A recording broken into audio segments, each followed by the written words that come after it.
Hello and welcome back to the NUFC Opinion Log for another opposition fan preview. Today, I'm joined by a very good friend of mine who is a massive Brighton supporter, Charlie Haffenden from BHA Today. Charlie, how are you? Yeah, I'm all right, mate. How are you doing? I'm doing all right, although to be fair, I'm massively bricking it over the game at the weekend. I should imagine you probably are as well because it's such a big game. Yeah, it's Good. absolutely huge at the bottom of the table, isn't it? It's one of those that there's about 10 games to go now in the Premier League. It's crunch time. Teams below us are starting to get points. We're falling away, and it is getting very nervy down there. Admittedly, your win against Southampton at the weekend just gone was massive for you. And to be fair to you, you played well. I watched that game. Southampton offered nothing really in that game, and you took advantage of it, and you got the win when you needed it. Certainly. Yeah, and I mean, we've needed that because there's been so many games recently, and not just recently, across the whole season, where we've played so well and not actually got the results. Mm. You guys playing at St. James's Park earlier in the season, we beat you 3-0. Sorry to rub it in, but I'm just going to rub that in You lightly. played really well. I'll credit to you. You tore us apart that day. Yeah, well, that was one of the few games this season where we've actually converted our chances and we've actually deserved to win in the fashion we did. There's been a lot of games this season, and ones recently. You'll remember Crystal Palace at home and West Bromwich Albion away from home. Yeah. Both of those ones were awful for us. We got shafted a little bit. In the Crystal Palace one, they had two touches in our penalty area and scored 2 goals. Meanwhile, we had about 25 shots, about 70% of the ball, and only scored once. So we lost that one 2-1. And I think the expected goals was something like 4 to Brighton and 0.03 for Palace or something like that. Maybe not that low, but it was very low. It was quite a difference between us, and we certainly didn't deserve to lose. And then West Brom, you might have seen that, where Lewis Dunk took a free kick quickly. He scored it, unbelievable. and then it was disallowed. One of the most insane moments in recent memory in the Premier League. I don't think that's been seen before, really. Actually, I got sent a clip about something that happened in the Netherlands in like 1980, but it's such an obscure moment. And basically, the story is we've been so good this season, but we're still near the relegation zone. And if we hadn't had that Southampton win, well, we would have been really in and amongst it. And we still are. Exactly. That's the thing. If we beat you at the weekend, we go ahead of you again. That's yeah. And as I've got noted down here, we are 1 point ahead of you. So going into this match, how do you see it going? I see it being potentially a repeat of earlier in the season, but we don't have Tarek Lamptey, and that is a key. He was the key man in that game against us at the start of the season. He tore us to shreds a little bit. Yeah, he won a penalty. I wonder what you'll be like. Yeah, I don't know what it would be like either because, well, I probably do. We'll probably play some good football, but we've got the lack of Tarek Lamptey and Solly March going down those wings at wing back. They've both been phenomenal this season, but they're both ruled out now until the end of the year. So that's a huge miss for us. And as is Adam Webster, who's been crucial in that central defence. I mean, him alongside Dunk and White in defence has been great. Unfortunately, we've had to move Dan Burn in there now into a 3 without Adam Webster, and he's not quite been as good. I'm not sure if you saw early in the season, we played Wolves and he scored an own goal, got a yellow card, gave away a penalty, had one of the worst halves of football I've ever seen.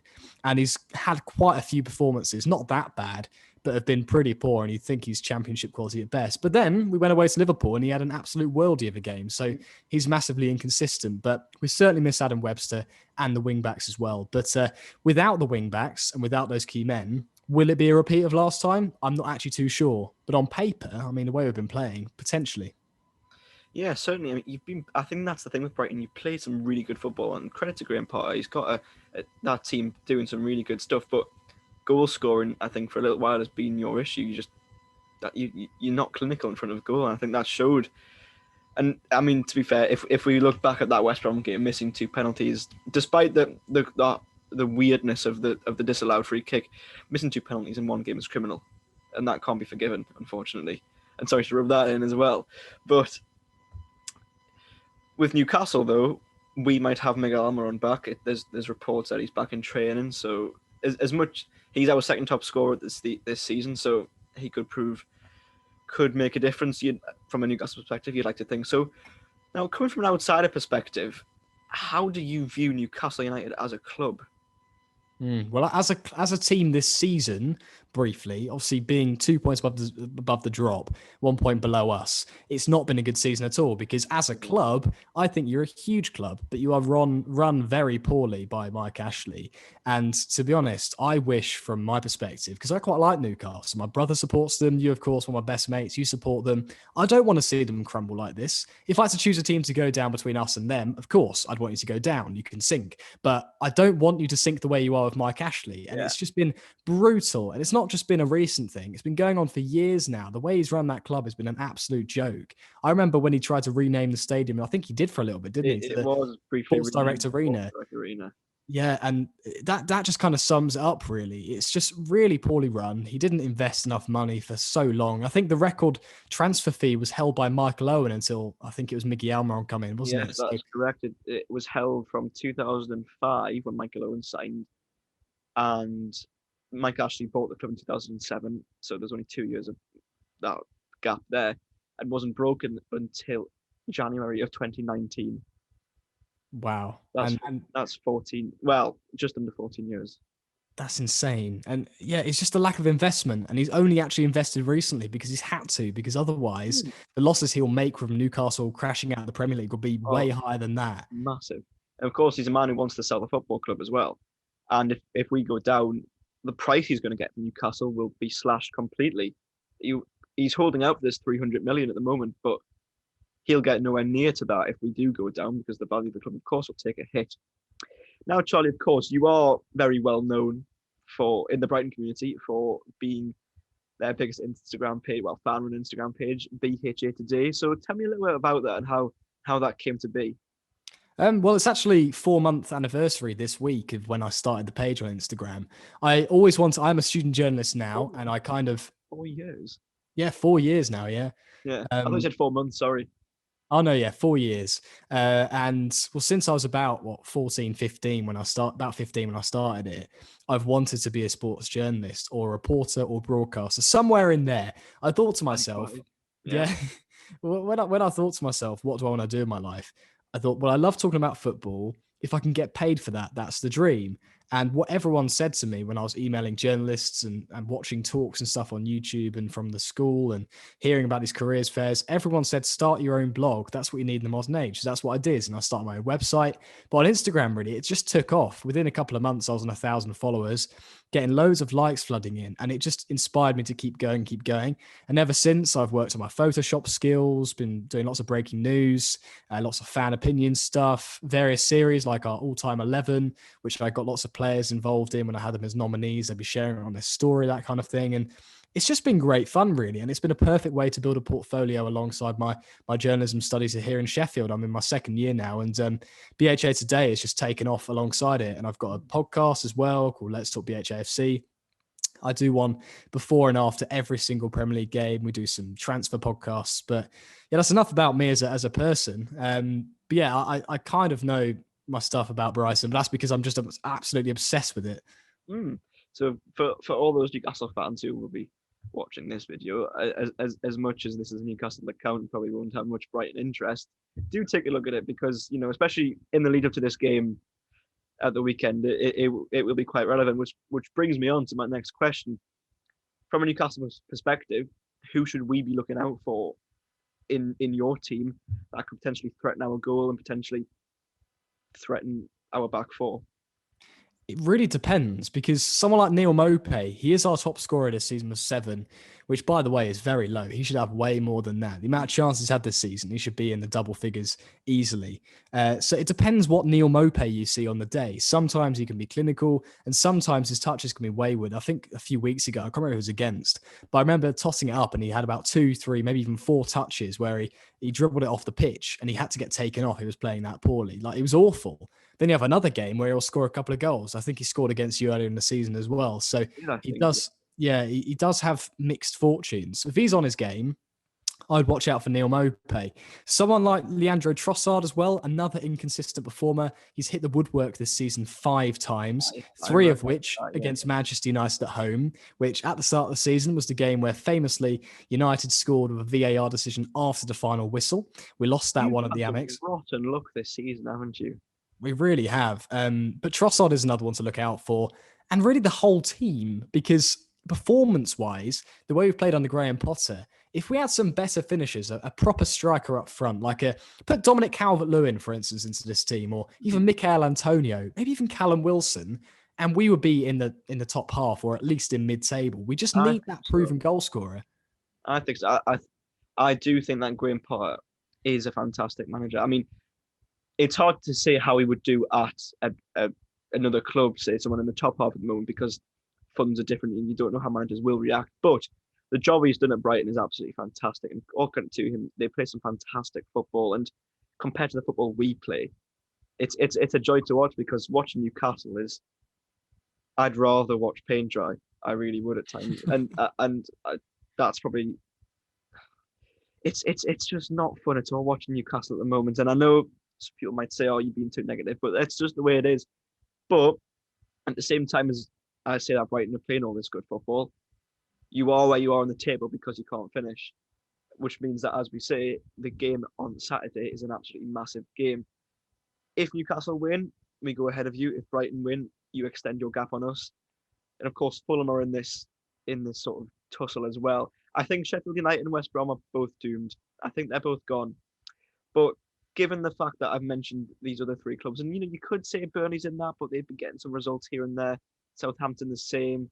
But I think the main three clubs involved in the relegation scrap at the moment are Brighton, Newcastle, and Fulham. And I mean, as I say, you could mention the other ones as well. But if you had to pick who you thought would go down, if you had to put a prediction on it, who would you say? Well, it ties in very much with the prediction for the weekend, doesn't it? Because really, it depends on what the result is between us. If it's a draw, then suddenly Fulham are right back in this. They've got a fairly easy end to the season compared to everyone else. They've got to play you on the final day as well. It sounds a bit biased, but although Brighton have some really tough fixtures, we've still got to play in the final 10. Man United, Everton, Chelsea, Leeds, West Ham have been flying. Wolves, not so flying, but a great squad. Man City and then Arsenal as the final two games of the season. Sheffield United's in there as well, so you'd hope to pick up 3 points there. But I really cannot, put together 10 points from those games. Though Brighton... That's a very tricky running for Brighton, yeah. It really is. So it does make it very tight. But if I had to go for one prediction, and I want to be optimistic, I probably would say Newcastle. And that does pay me to say, because I like Newcastle as a team. Or should I say Newcastle? I'll probably get slaughtered for saying Newcastle. I can just see them going down. It's just the way you run, the negative football Steve Bruce plays. He should have been gone ages ago, probably about 10, 15 games ago. You could see at the start of the season how poor you were. You were somehow grinding out results out of nowhere when you didn't really deserve them. There was the occasional good performance. I remember St. Maximan had a great game and got like 2 or 3 assists. We've had some okay games, and we've sometimes managed to scrape 3 points. And I think Everton away, Everton both home and away springs to mind. We've done the double over Everton this season, which seems mad considering the season they've had. We beat Burnley at home as well. And to be fair, we still have Burnley to play away. We also have Sheffield United to play at home and Fulham away on the last day, as you mentioned. So there are still games where you'd think we could pick up some points, but it's just, it comes down as much as we'd like to say we could pick up 3 points in those games. It comes down to the way that we play and we go about it. Now, obviously, at the moment, we're missing our 3 talisman, you could say. Miguel Almiron, as I mentioned, could be back for Brighton, so that brings one of them back. But I think if Newcastle are going to stay up this season, it comes down to them 3 coming back, or we just fall blindly into it and staying up, and that'll be completely down to luck and the result of other teams messing up, essentially. Because as far as I'm concerned, even when those 3 have been available, now, as good as they are and as much as they are the players who've scored the majority and created the majority of our goals and chances this season, even when they've been playing, we still haven't played great. We still haven't won a lot of games. So something to touch on as well, and this is something I've been wondering, Danny, because considering the football you play under Steve Bruce, it's quite defensive, isn't it? You sit back quite a lot, and it's very negative football. You've still conceded 45 goals. That's 9 more than Brighton. What's going on there? This is the worry, because when Rafa was at Newcastle, we didn't score a lot, granted, but we didn't concede a lot either. And our goal difference wasn't terrible. It was sort of around what yours is now, roughly, if I remember rightly. Now, we don't score, but we do concede. All that sort of defensive strategy that we had at the back that was implemented by Rafa and the sort of brick wall. You had players like Jamal Lascelles and etc. who, let's be honest, they're bang average players. They're not world beaters, and they never have been. But Rafa had them playing in such a way that they actually did all right in the Premier League, and they didn't concede much, and they were well drilled, and they worked as a unit and didn't concede too much. Now, that doesn't seem to be the case anymore. In defence, we've had the likes of Emil Kraft, who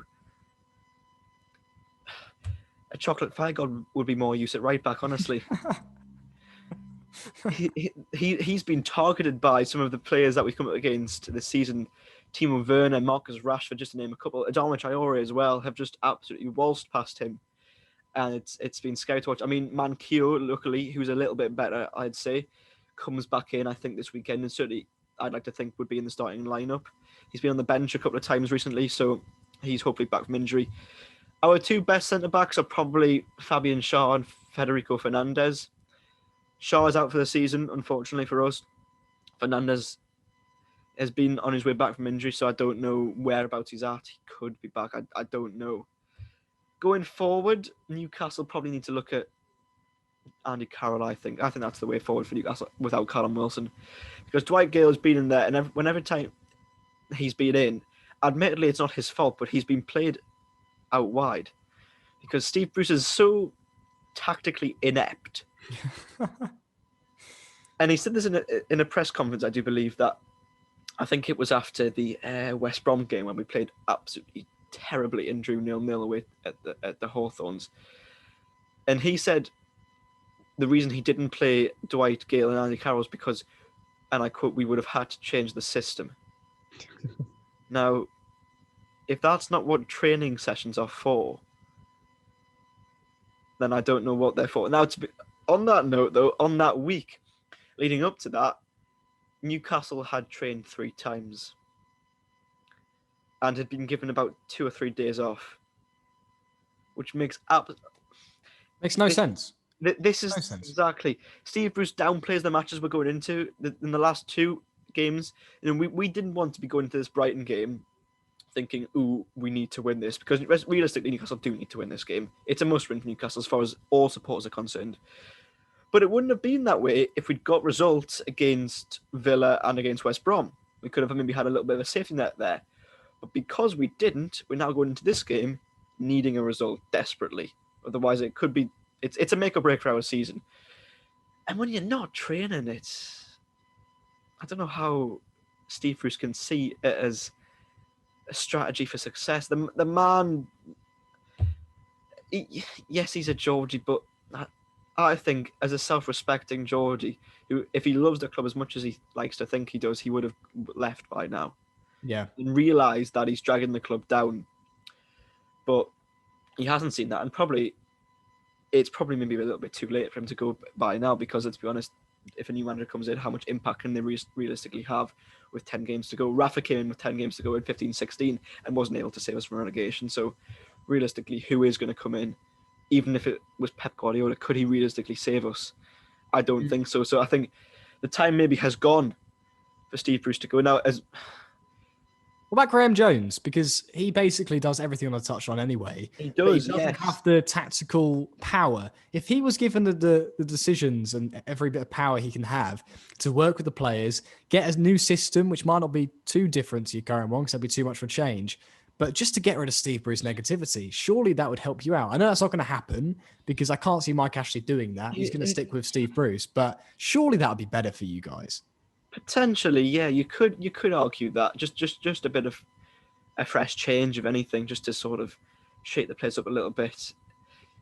I think Graham Jones is a good coach, and I think when he came in, there was quite a lot of positivity about his appointment because, as a coach, he's done some good things. He guided Belgium as a coach. He was part of that team who got Belgium to 3rd place in the World Cup. He's in that coaching staff with Roberto Martinez. But as a sole manager, I don't think he's quite good enough. He didn't really do very well with Luton Town.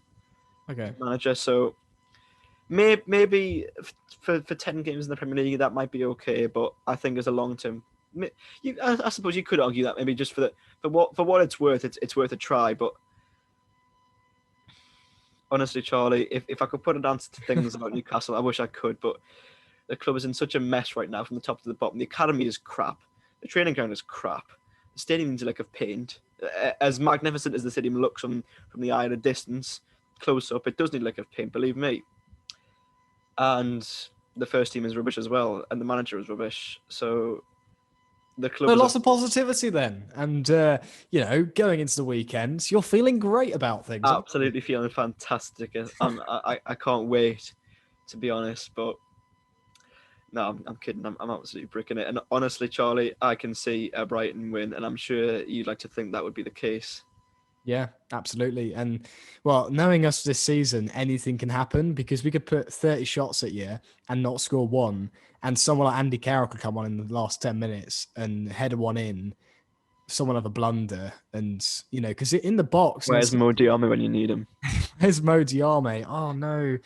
Don't bring me back to those days. Jose Perez and Mo Diarmi. Mo Diarmi's deflected effort. It's at the Amex as well, isn't it? Oh, no. This is like PTSD. A goal is going to come off Andy Carroll's backside, isn't it? Probably, just to rub salt into the wound. And then we'll look back at that. We'll look back at the free kick against West Brom that should have counted. Yeah. We'll look back at all of the missed chances we've had, which are in the tens. There's no doubting that. Just looking at expected points quickly, I'm not sure how much you believe in this. Obviously, it's not that accurate because we're way below it. But if you look at the actual expected points of Brighton this season, we're on 47. In reality, we're on 29, which is a vast difference. That's 18 points different. And that would actually put us in 5th position, just 2 points behind Man United and Liverpool. Where does that put Newcastle? Newcastle actually have, I think, 1 or 2 points more than they're expected this season. So no, 1 or 2 points less. So they would go still 4th from bottom. Fulham are actually quite far away from the relegation zone. So Fulham should be 7 points above on 34 points. So they're falling behind as well. So performance-wise, you are where you should be. Yeah, I know. Brighton aren't, and that's a frustrating thing. I think so. I honestly think we've become accustomed to it right now, and that's a depressing thing. The club is a shell of what it once was. But yeah, Brighton deserve more than they've been given this season. I'll certainly agree with you on that. Charlie, this brings to an end this little preview. So thank you very much for joining me for this. Yeah, no worries at all, mate. It's been good fun, although painful to talk about Brighton's misery this season, but a huge game at the weekend. My perspective, though, don't worry. A huge game at the weekend, and hopefully we can do the double over you. Yeah, hopefully we can, because to be honest, we haven't had a good record playing in the Premier League since we've both come back up to it. Yeah, unbeaten against you. We've won 3 times and drawn 4. There's a stat for you.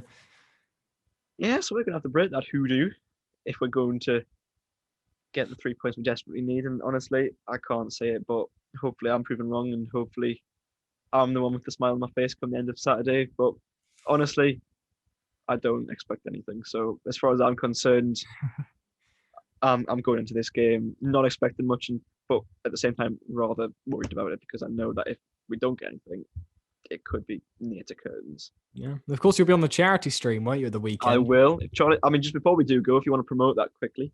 Yeah, well, I'm with a bunch of other Brighton content creators, me and my podcast, a few other podcasts as well. We're doing a charity event alongside Brighton and Hove Albion. It's not actually on their socials, but it's on a Twitch account called, I think it's Seagulls BHAFC or Together BHA or something like that. But the actual event is called Together for Albion in the Community. And we're basically raising as much money as we possibly can for a fund called Albion as One, which is alongside the club. And we've got plenty of guests on there. One you probably would have heard of is Mark Lawrenson, who was a coach at Newcastle once upon a time. And he's also played for Liverpool throughout the 80s, one of the most successful spells ever for any club in England. He was at Brighton in the early 1980s and the end of the 70s. So I'll be interviewing him live at 5 p.m. on Saturday. Bruno as well. I'm not sure if you'd be interested in that one, but he was our captain for quite a few years and he got us promoted, basically. I'll be interviewing him. But the interesting one for you guys listening as Newcastle fans will be the Mark Lawrenson one. And straight after that, Danny will be joining us on there. And we'll be previewing the game. And we'll also be looking at and reacting to the team lineups. So make sure you're over there. And if you want to, you can donate. So Check you it might not out. want to donate if you lose. That's one thing you might not feel. So donate before the game. Yeah, because then you might be in a better mood at that point. Exactly. Certainly after the game, we might be in a terrible mood. But yes, please do have a look at that, because you'll see me on there. You'll see Charlie here and Mark Lawrenson, as we mentioned, former Newcastle coach and former Brighton player. And of course, it will be previewing the match partially when I'm on, certainly. And so if you want some, chat about the match, a little bit more of it on the day of the game and with only a couple hours before the game kicks off, do have a look at it and do check it out. But as I say, that brings to a close this little opposition fan preview. So thank you all very much for watching. And how are the lads? How are the Seagulls?